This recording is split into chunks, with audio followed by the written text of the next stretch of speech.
Hey, everybody. Welcome to the show. And today I get to interview my friend David Fuesser, nickname the Fuse or Fuse. And your company's name is Project Fuse, correct? Correct, yes. Okay. All right. So like all that fiery, sparky language around you. David, welcome to the show. Thanks for joining me today. Thank you so much, Johnny. Thanks for having me. Excited for our conversation. It's good to be here. So you said so when I asked you your title, it was complicated, but it's something like entrepreneur, leader. You take on different roles as those roles are needed, but at your core, it sounds like you're a high level dreamer and problem solver. Is that about right? Yeah, that dreamer and problem solver hits it better than the job descriptions. Yeah. So I try to just figure stuff out, and I believe it has to be economically viable. So that would make me an entrepreneur. Yeah. And but my definition of entrepreneurship is basically everybody is an entrepreneur who Yeah. is trying to provide or make a living. Yeah. So, and some just choose to have a single client, which is then called employment, Yeah. but they are still an entrepreneur and they have their own little company or balance sheet at home. Yes. And so we just all try to make or bring value and get capture some of it. Yep. That's what I'm all about. That's exactly what I'm all about. All right. So this is good. So I think this interview is unique.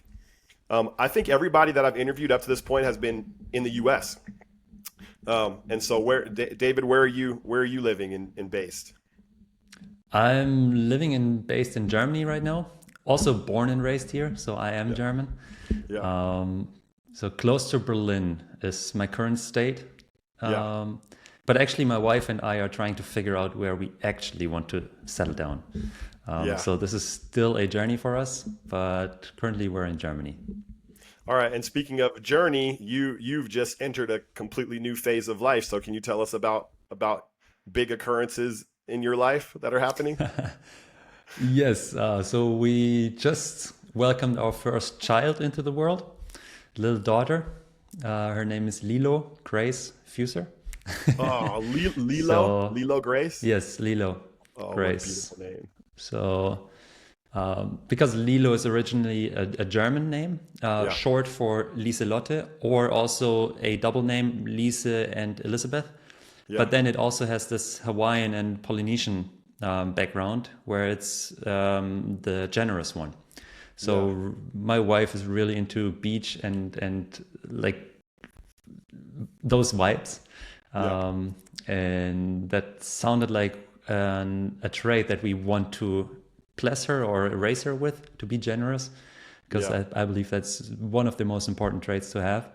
And then Grace, because she's just a blessing already to us. It's just amazing to Yeah. experience this.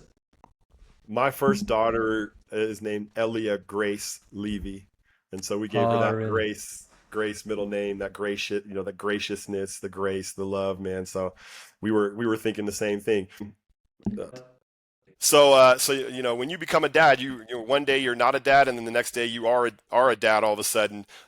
Is there anything unexpected? Like, is it what you expected, or is it different than what you expected? Oh, great question. So I try to go through life not to like project stuff out Yep. in front and just try to experience it as it comes. Yes. So I can't really say it's different than expected. Um, but then at the same time, it's also nothing that I could have imagined. Yeah. The way to hold the baby and to just know who this is. Yeah. Like I'm not the most emotional guy, so I'm more approaching it from an intellectual or on an intellectual level and know, okay, I will do everything for you, Yes. but not from a feeling, but just from deep understanding and commitment. Yeah. So, and then it's like just what everybody says, it's so different. Yeah. And she's just there and she needs you. Yeah. And like, if I could choose my day right now, I would just hold her all day Yeah. if I had nothing else to do. And Yeah. that's something that I didn't expect. Yeah. That because I like and I'm interested in so many different things, Yeah. but I'm just content with holding her and being with her. So Yeah. Oh It's man, certainly different. so amazing. It's something about daughters too. There's something about fathers and daughters. I mean, I have two daughters, and I love my daughters and my sons equally, but there's something different about daughters. It makes you feel so protective and just like it just like rips your heart out. It just, I don't know. Yeah. It's something so tender about it. Uh, so Yeah, congratulations. that's an interesting one because I've seen so many like people talk about how you should raise a daughter Yeah. and how you should make her the princess and like that she is then like or raise the expectation of a future partner or whatever. Yeah. But I'm not sure if that's the right approach because that basically makes her dependent on either the dad or then the partner. Yeah. And my thinking is to like for now, I have no idea how this will play out, and I have no Yeah. experience in raising a kid yet. Yep. Yeah. So I can now still talk. I'm sure experience will teach me otherwise. Yeah. But just to have her like understand her value and be self or her self efficacy Yes. Yeah. Yeah. and raise that level of okay, I can do things, but still I expect a lot from everybody else, and Yes. but not to turn this into a way of what is it called, entitlement. Yes. Yeah. So Yes. Yeah. Entitlement is it's a killer of the soul. Like entitlement yes, hurts us, doesn't it? We get entitled yeah, to things and have that closed fist instead of that open hand, right? yeah, and I see that danger in protecting or doing too much Yeah. for a daughter in specific. Yeah. Yeah. Well, I suspect you'll do a lot more than you ever thought. Probably. Yeah. Um, Very cool. Well, David, thanks. It's good to hear about that. Congratulations on being a dad. I can just from the limited time I've spent with you, I can tell you're going to be an amazing dad. You're a thoughtful person of integrity.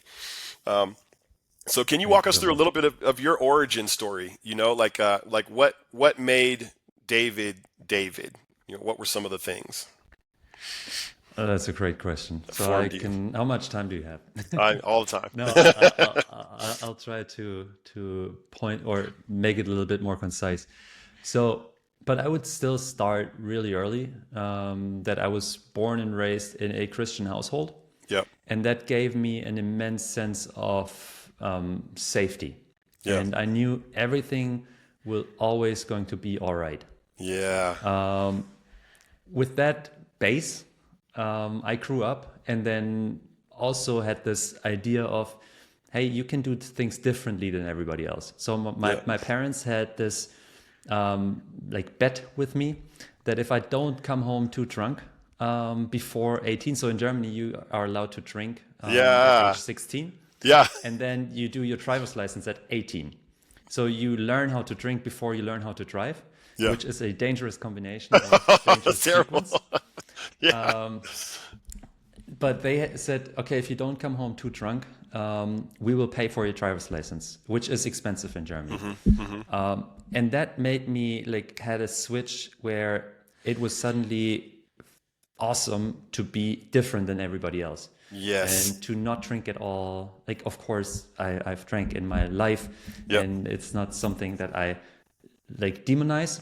Yep. I really like wine, for example. But this idea of, hey, you can be different than everybody else made me somehow feel like confident in doing things in a different way than everybody else. So I don't have to follow what everybody else is doing. Yep. And that gave me this sense of confidence coupled with that sense of security and safety that Yes. everything is always going to be all right.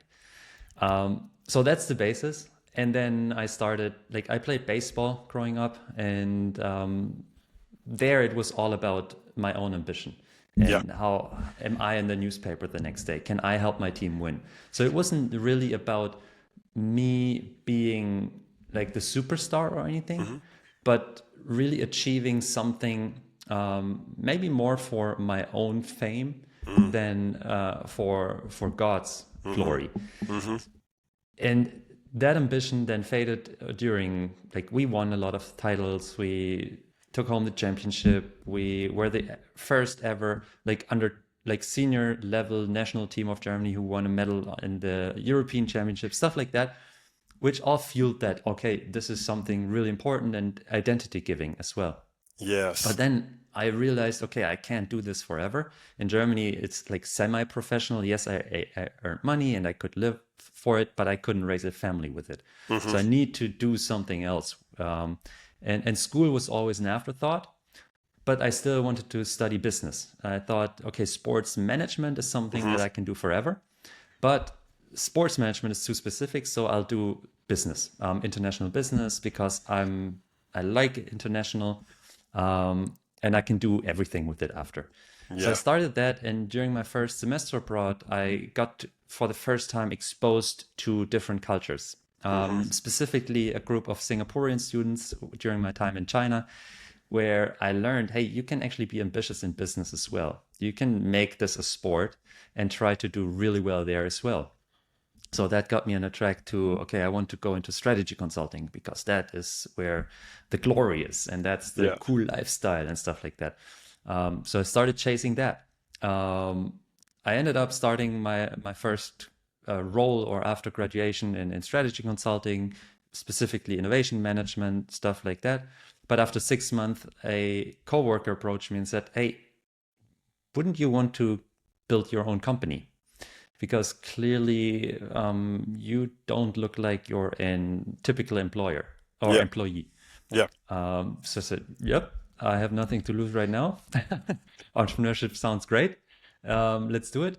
And we started this company, also a consulting firm, but from my perspective, more on I really want to solve problems Yep. and not create the next project. That was the frustrating part for me Right. in this first role, where it felt like I would do everything. I would work like 3 days a week for my own salary, because already as a junior I was project managing and doing the estimations and the project proposals and stuff like that. So I knew how much I was making and how much they were making off of me, and I thought there must be a better way.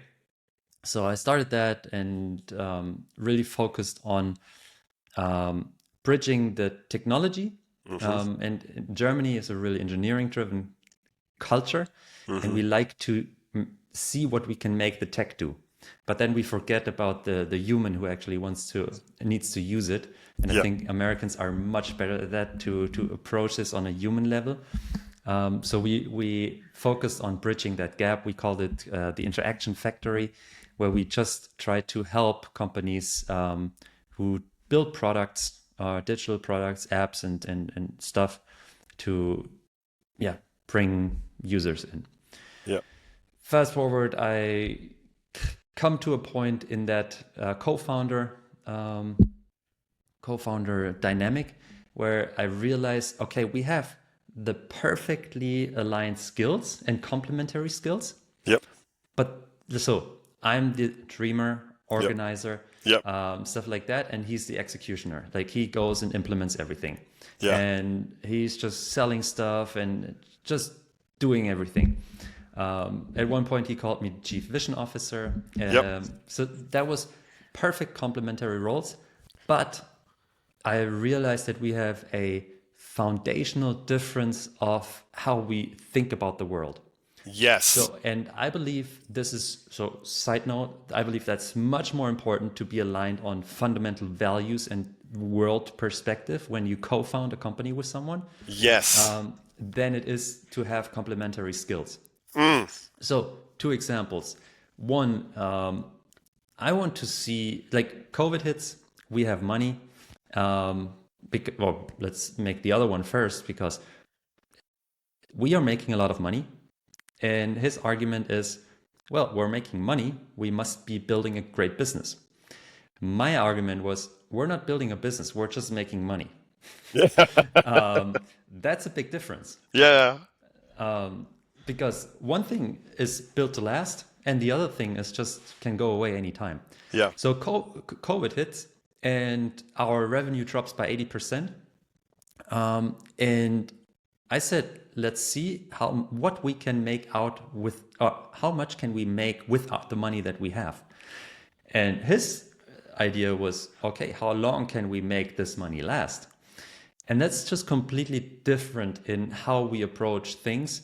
And then we started working through it. And my idea was, okay, we're not learning fast enough. His approach was, the market is just that way. We can't move faster. And that came to a point where we had to do, hey, it's either your way or my way.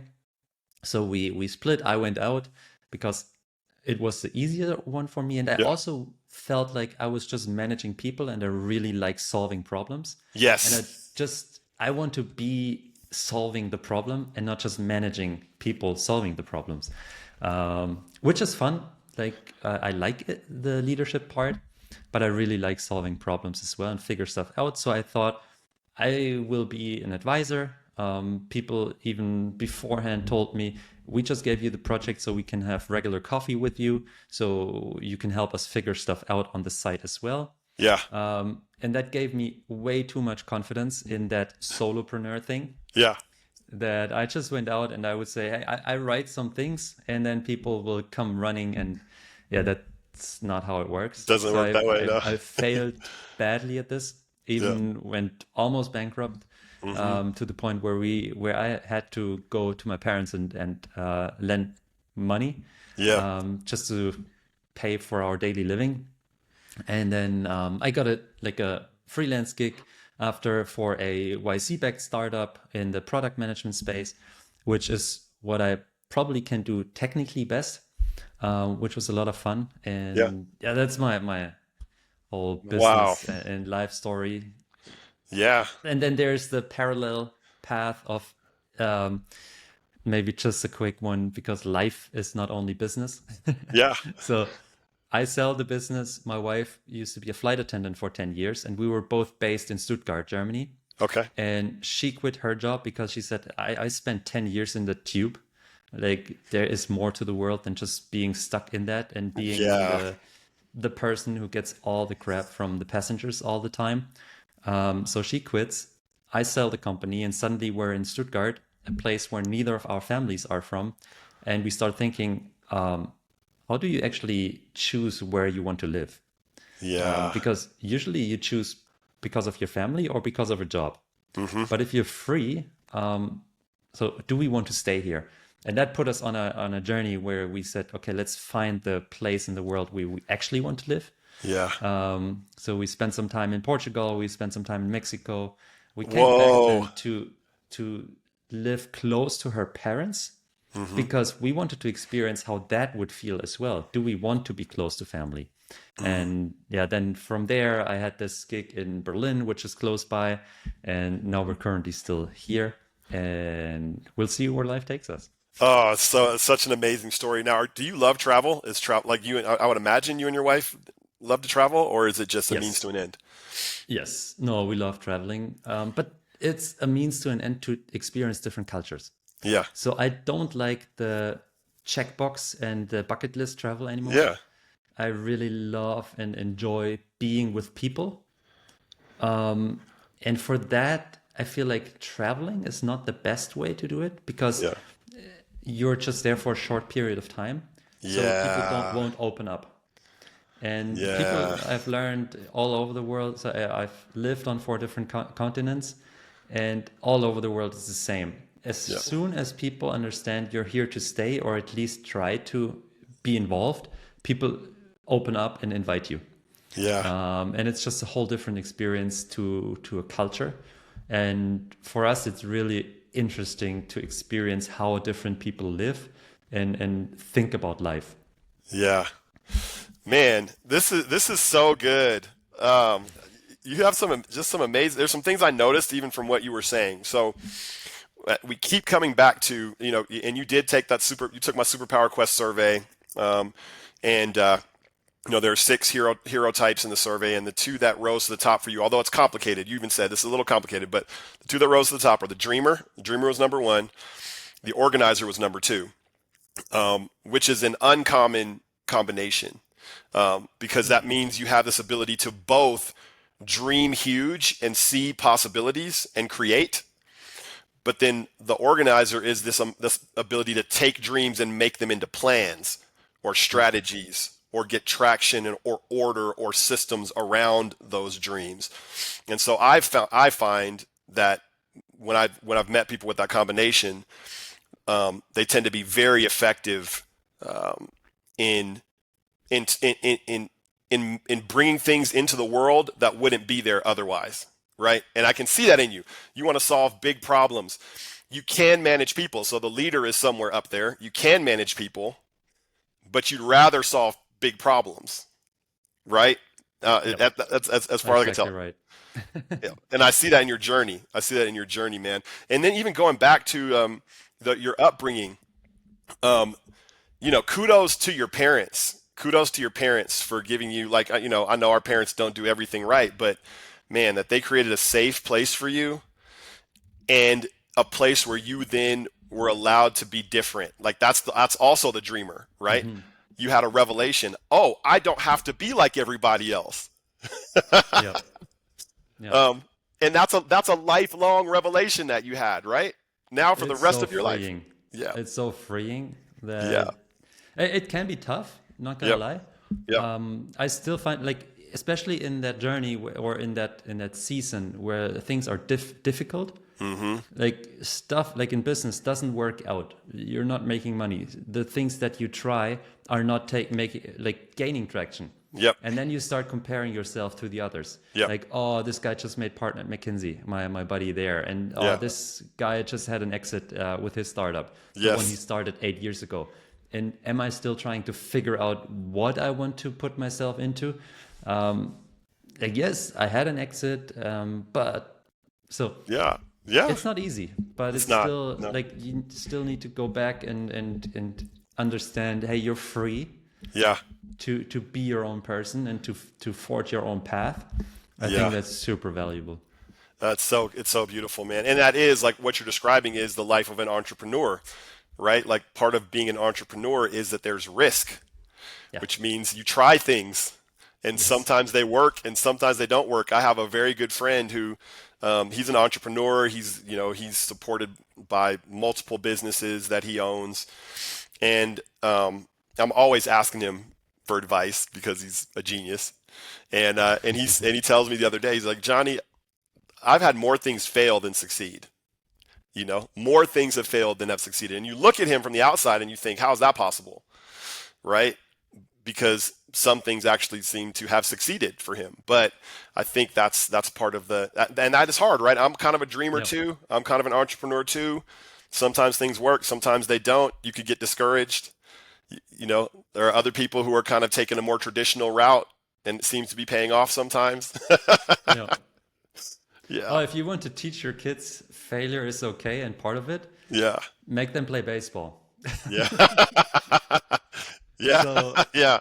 and this is also, like, just as I said, parents do an amazing job, and I'm super blessed with what they gave me. Yeah. But at the same time, sometimes what I said earlier about raising my daughter was I don't want to make her too comfortable and too entitled, because that knowing everything is always going to be fine, Yep. that failure is part of it, that Yep. I can do anything. I have experienced how it is to be successful. That can also lead to a place of indifference. Yeah. And they're just like, yeah, that's fine. Because I can't find motivation in, like, the black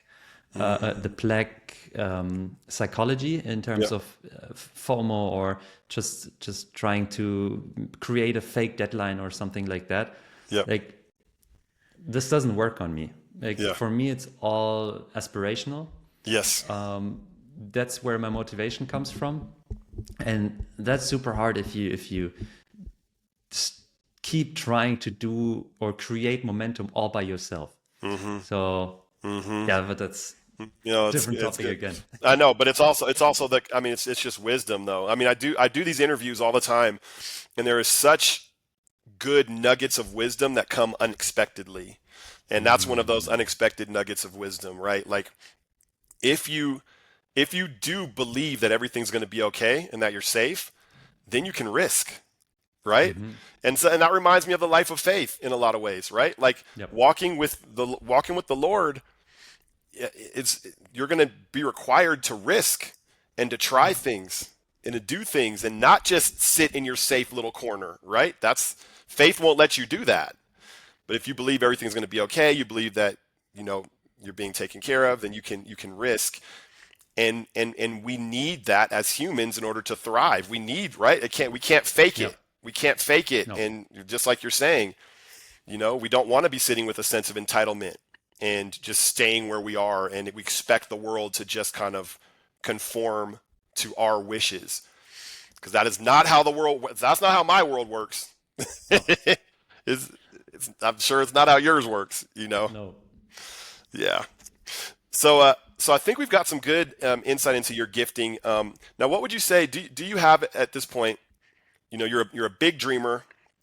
You're a problem solver. You have an entrepreneurial mindset. You have these other abilities that you can do, which is, you know, you're high up in some of the things that that are down the line in the gifts test. What would you say is the calling? Is there anything in your life where you feel like you have a sense of calling? Like, this is what I'm here to do. Yes and no. Yeah. So, not specifically on the Yeah. topic. And that's, I believe, what I struggle most with. Like, as you said, that combination of dreamer and organizer can be super effective. But you need to choose what to use it on. Yes. And that's still that's the part I struggle with. Like, Yeah. yes, whenever I choose something, it usually like does something, there's something coming out of it. What? But at the same time, choosing the one thing means saying no to everything else. Yeah. And that's super hard for me. Yeah. And that's probably why I'm in the situation that I am. Yeah. And that's fine as well. Yeah. But all that to say, I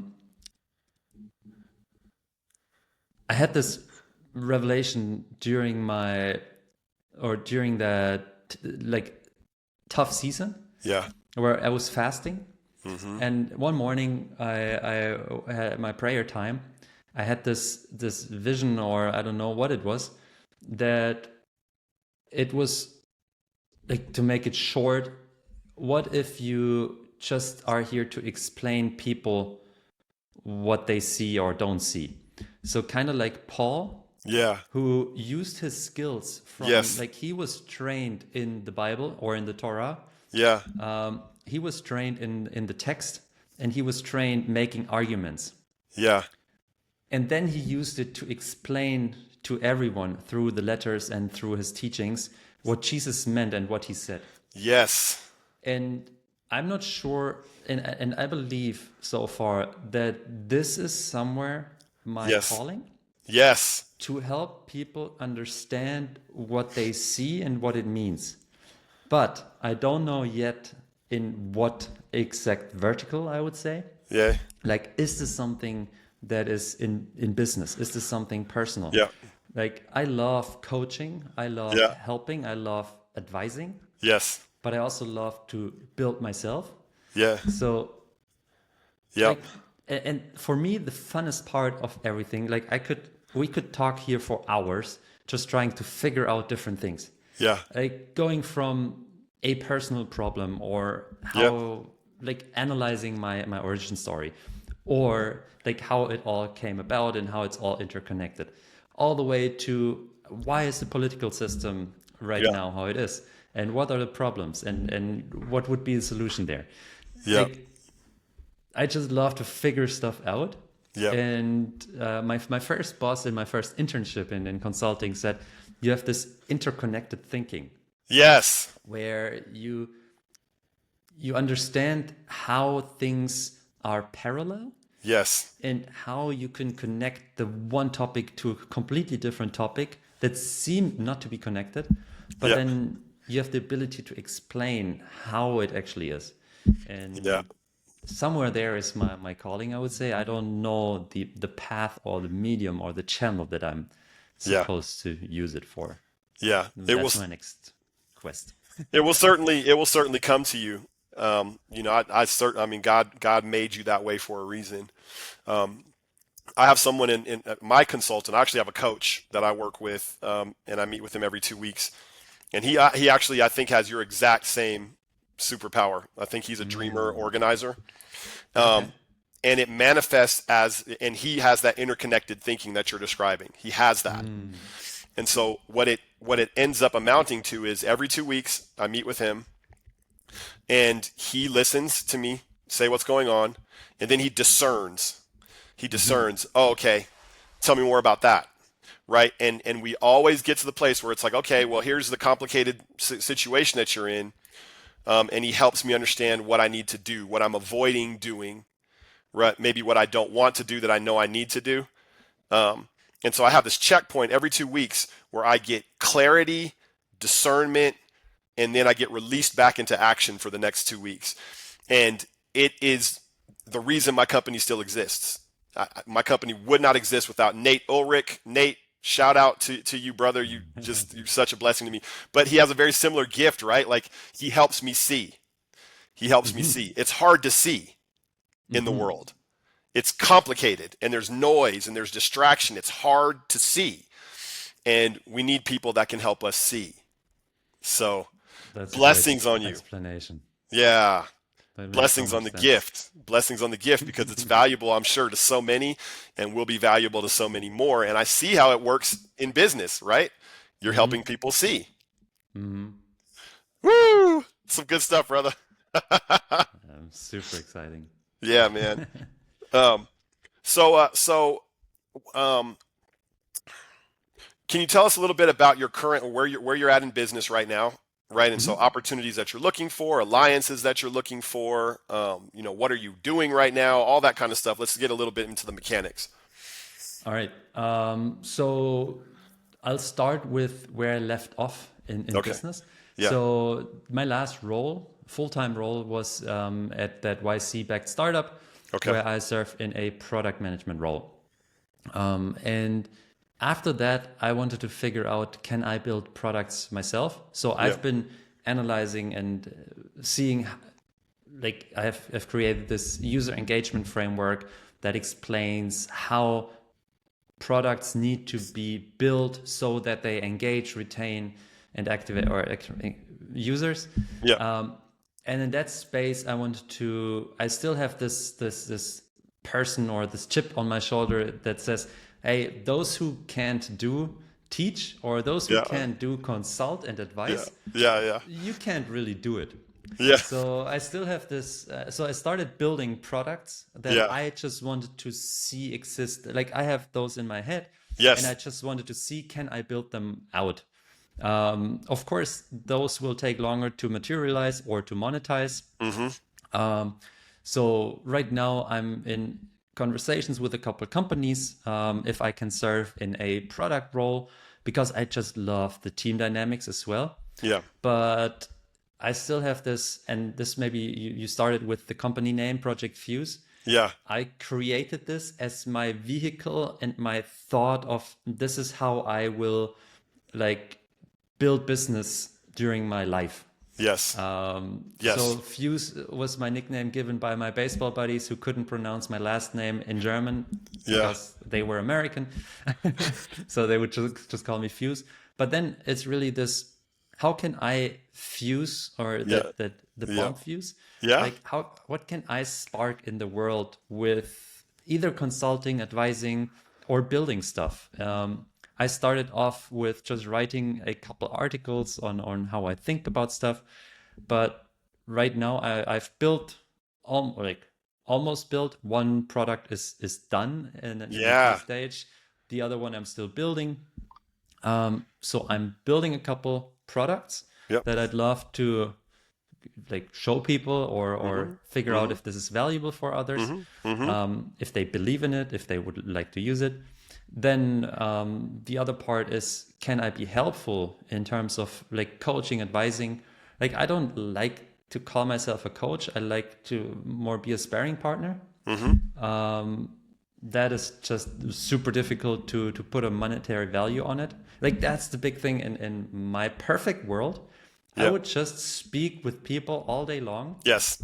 try to help them see, as you put it, Yes. and then some point down the road, the right monetary value will hit my bank account. Yeah. Not what they say is right, not what I say is right, but just so that I can live. I Yes. don't want to, like, that's the part, like, Yes. I can manage money, but I just, it's a tool, and I want Yep. to not, Yep. that's not my core focus. Yes.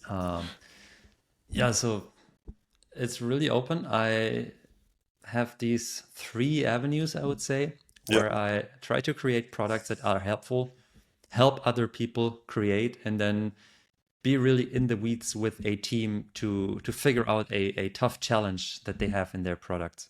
Yep. Yeah. This is good. So I'm going to get a little more specific as we're starting to come to a close. So what kind of people, I'm a connector. I'm all about connections. This is, I have my Kingdom Superpowers newsletter, which has a Kingdom Connections community component. And the goal is to just get people connecting and collaborating, right? Because the people that I'm bringing in are people of integrity, people of serious faith, and then people who are just a beast at what they do. That's who I'm bringing together. So like, a room full of those kind of people, we're going to come out with collaborations. We're going to do stuff together, right? That's fun. What's the kind of person that your products could help at this point? Just paint that picture so that they know that you're talking to them. Okay, so the one product that is finished as an MVP that can be used is for every leader of Yeah. a team, because I'm trying to figure out how to teach people and help people reflect on how they give feedback. So as a leader, that's how it started. When I built my company, I wanted to understand if my feedback that I was giving to people was Yeah. being heard and how it was perceived by them. Was it being perceived as aggressive, Yeah. or was it being perceived as, could I be more direct on how I gave feedback?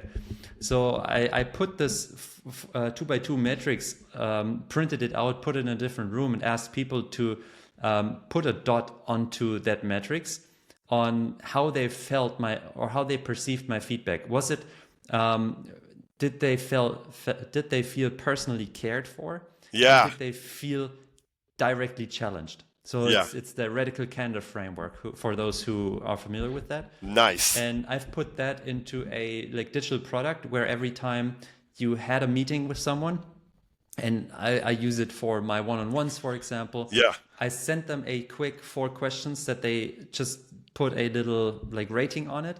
Yeah. And that for me creates this matrix where I can see a clear picture of how I am perceived when I give feedback.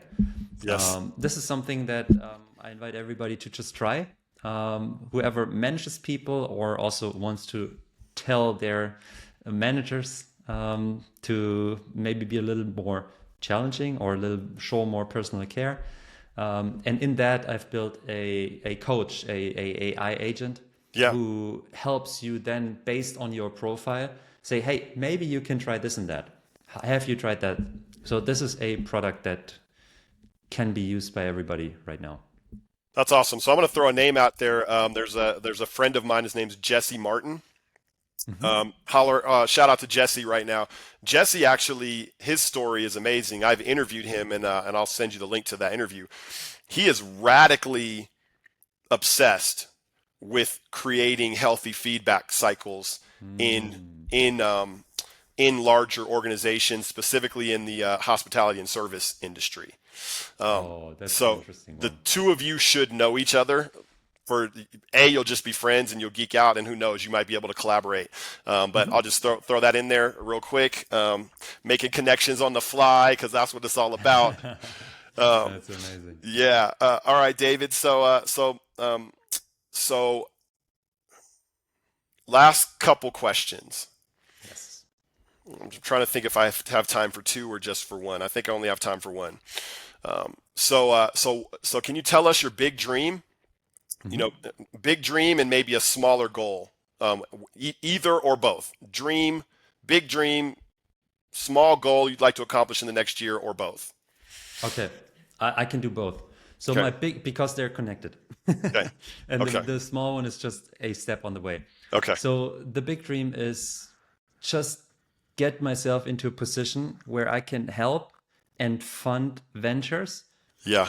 wherever I see a problem that I am interested in figuring out, and I Yeah. would like to be able to put a team onto it. Yeah. So if I have an idea for a product, I would like to be in a position where I can have a small team that just spins it up, Yep.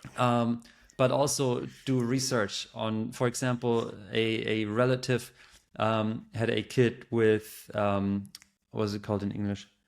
Um, Autism. Okay. Yeah. So, and if I have an idea on, can we explore this path of solving autism a little further? Yes. Can I fund a team that just does a year of research? So this is Yes. really, really big. Um, and it's not about the money. It's just about, I want to be capable of like making this change and putting this change into the world, Yeah. without constantly being running around asking for money. So Yes. that's my big Yes. dream, and doing it from a place where I live with my family, Yes. where we have an amazing community, where everybody comes Mm. together. Like Mm-hmm. in the mornings, a couple of friends come over to do sports together. In the afternoons, we have lunch together. But then we work really hard in between, stuff like that.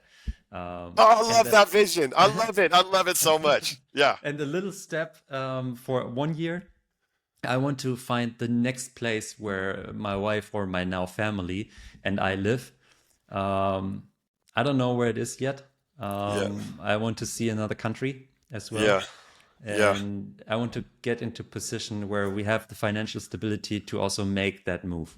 That's Yes. my 1 year goal. Okay. All right. So good. David, I thoroughly enjoyed the time with you, man. I love your heart. I love your spirit. I love the gifts that God has placed inside of you. And I wish you incredible success. So thank you for joining us today. Oh, thank you, Johnny. Thank you for also making the time and drawing those out. This is Yeah. something that just falls under the table. You're Yeah. going through life, you don't think about that stuff, but then like getting this out, like there's so much inside of us. And I'm excited for the interviews that you will share and that you will still have with other people. And I'm super interested in what the community will do. All right. Thank you so much, David. And anybody who stayed with us to the end, thank you for staying with us. And we hope that you have an incredibly blessed and fruitful day. Bye, everybody.